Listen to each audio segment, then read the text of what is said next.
अभिकर्ताहरूले हरेक 3 वर्षमा लाइसेन्स नवीकरण गर्नुपर्ने हुन्छ।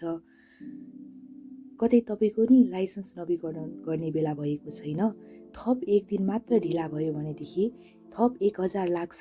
त्यसैले लाइसेन्स नवीकरण कसरी गर्ने भनेर अन्योलमा परिराख्नु भएको छ भनेदेखि आज म हजुरहरूलाई ई सेवाबाट अभिकर्ता लाइसेन्स रिन्यू कसरी गर्न सकिन्छ भनेर देखाउन गइरहेको छु। फर्स्टमा आफ्नो ई सेवा एप ओपन गर्नुहोस्। त्यस पछाडि थोरै स्क्रोल गर्नुहोस्। फ्युचर सर्भिस भनेर छ। फ्युचर सर्भिसको साइडमा भ्यू मोर भनेर छ, त्यहाँ क्लिक गर्नुहोस्। नेपाल बिमा प्राधिकरणमा क्लिक गर्नुहोस्। त्यस पछाडि एजेन्ट पेमेन्टमा क्लिक गर्नुहोस्।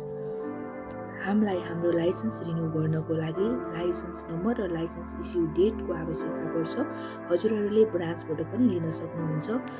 अर्को भिडियोमा लाइसेन्स नम्बर र लाइसेन्स इस्यु डेट कसरी हेर्न सकिन्छ भनेर म देखाउने छु। लाइसेन्स नम्बर राखिसके पछाडि लाइसेन्स इस्यु डेटमा क्लिक गर्नुहोस्।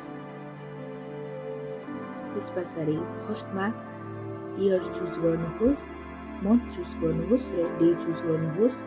इन्डिभिजुअलमा क्लिक गर्नुहोस्। सिलेक्टमा क्लिक गरिसके पछाडि हजुर कुन लाइफ इन्सुरेन्सको लाइसेन्स रिन्यू गर्न जाँदै हुनुहुन्छ यहाँ नाम टाइप गर्नुहोस्। यहाँनिर आउँछ म चाहिँ नेपाल लाइफ इन्सुरेन्सको रिन्यू गर्न जाँदैछु, लाइसेन्स रिन्यू गर्न जाँदैछु। त्यस पछाडि प्रोसिड गर्नुहोस्। आफ्नो डिटेल्सहरू सबै एकचोटि चेक गर्नुहोस् अनि फेरि प्रोसिडमा क्लिक गर्नुहोस् अनि कन्फर्म गर्नुहोस् र आफ्नो ओटिपी राख्नुहोस् अनि फेरि एकचोटि